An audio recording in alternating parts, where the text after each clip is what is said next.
Ano nga bang mga gamit na dinadala ng mga seafarer bago sumampa ng barko? Tara, pag-usapan natin yan. Dahil isa nga pala tayong kusinero sa barko, syempre hindi pwedeng mawala ang sets of uniform. Kagaya ng chef jacket, trouser o chef pants, apron, toque o chef cap, at ang ating safety shoes o clogs. Syempre, nagdadala nga din pala tayo dyan ng white shirt, damit na pangsuson o pangloob, mga 10 hanggang 15 piraso. Gayon din sa underwear na parang helicopter, medyas na napakaangas, parang kalamyas.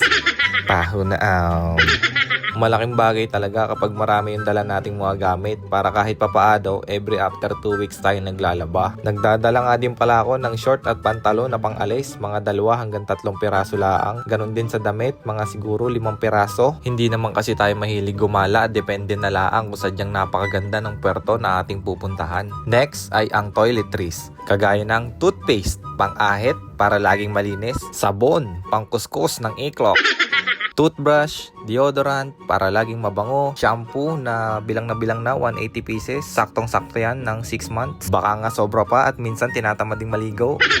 Next, syempre ang ating pampalakas, hindi pwedeng mawalan tayo ng vitamins. Kailangan na kailangan yan. Alam naman natin ang trabaho sa barko, medyo bakbakan. Meron din tayong gamot para sa lagnat, gamot para sa sipon, sa sakit ng ulo, at sa pananakit ng tiyan. Meron pang isa, napakahalaga din, buti na lang pinaalala ni Mama, Efficacint oil, gamot sa sakit sa tuhod, sakit sa likod, lamig sa likod, lahat na. Para sa mga extreme na bakbakan, mag-Efficacint oil extreme ka. Yun, Efficacint oil, baka naman.